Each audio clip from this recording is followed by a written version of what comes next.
Hey everyone, and welcome to today's Explainer. We're going to be diving into a pretty profound paradigm shift today, one that completely changes how we look at our daily meals and, honestly, our deepest relationships. We're tracing the author's lifelong journey alongside three truly remarkable women, Katharita, Kali, and Cookie. And as you'll see, through their stories, we aren't just learning about food. We're actually unpacking the immense spiritual weight behind the everyday things we do. So, let's start with this really beautiful, kind of philosophical question that basically anchors our whole journey through the source material today. Think about this. What actually happens when we treat our food not as some frantic race against the clock, but as a prayer? When the author traveled to India, they experienced this massive shift in perspective. They watched people cooking as if they were literally preparing a meal for the divine. It wasn't a chore, and it definitely wasn't rushed. It was this deliberate act executed with intense care, love, and consciousness. Food literally became a prayer, a true offering. Keep that idea in the back of your mind as we go through this. Just think about our modern food culture for a second. We're totally obsessed with shows like Chopped, right? Shows that are built entirely on speed, cutthroat competition, and super high stress.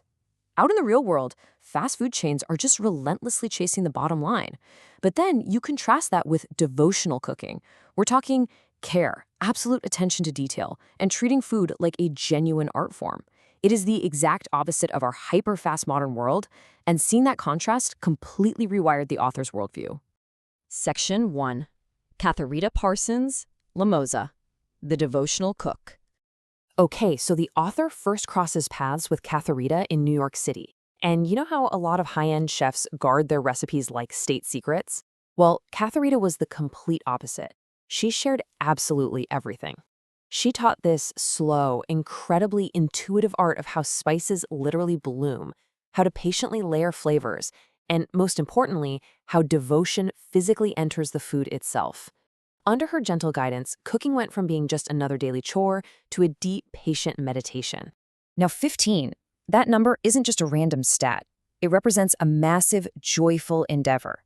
Katharita and the author actually teamed up to cook a 15-course Indian feast for a fundraiser of about 200 people. With the help of some volunteers, this whole thing took 3 entire days. But here's the thing, it never felt like a burden. It was joyful. It felt like sacred art. And honestly, even though it's been over 30 years since they last saw each other, Katharita's teachings permanently shifted the author's awareness to a whole new level. Section 2. Kali Rodriguez, the singer, the traveler, and the soulful cook. Flashing back to India in 1971, we meet Kali. Talk about an adventurous lineage. Her grandfather was actually a president of Mexico, and get this, her mother once danced with the famous Esther Williams. But it was Kali's spirit that truly left a mark. As she taught them, meditation brings the soul to the surface, and when Kali sang, her soul just radiated through. She had this haunting, sweet voice, kind of like the singer Enya, and it left a permanent, beautiful imprint on the author's heart. So, a real game changer in Kali's cooking was this super immersive, highly sensory process she taught for making dal, which is a classic Indian comfort food. It all kicks off with making the chank, basically a blooming of the spices. You heat up some ghee in a cast iron pan, throw in cumin seeds until they pop, and suddenly the whole room is filled with this incredible roasted fragrance. Then you saute onions, garlic, tomatoes, ginger, and dried chilies until they're perfectly golden.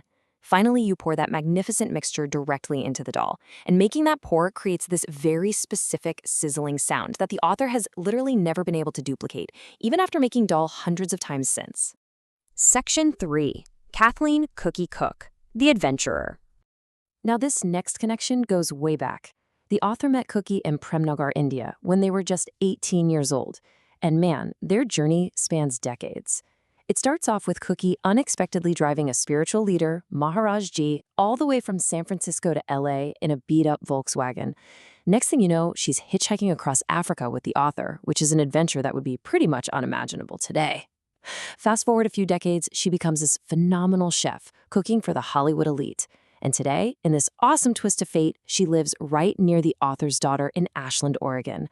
Tracking her story just proves how a shared spirit of adventure can bind people together across continents and across lifetimes.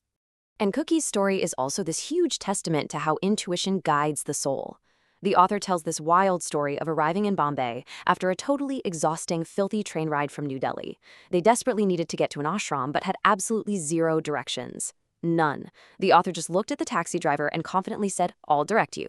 Relying 100% on inner signals, just feeling out whether to go left, right, or straight, they navigated for 45 minutes and, miraculously, pulled up to the exact right door. It was pure, unwavering faith, proving that deep meditation really does bring that subconscious intuition right to the surface.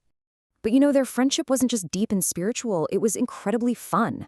The pure joy between them is perfectly summed up by this one memory. Right before a flight out of Kenya, a spiritual leader actually placed his foot in the author's canteen to create holy water.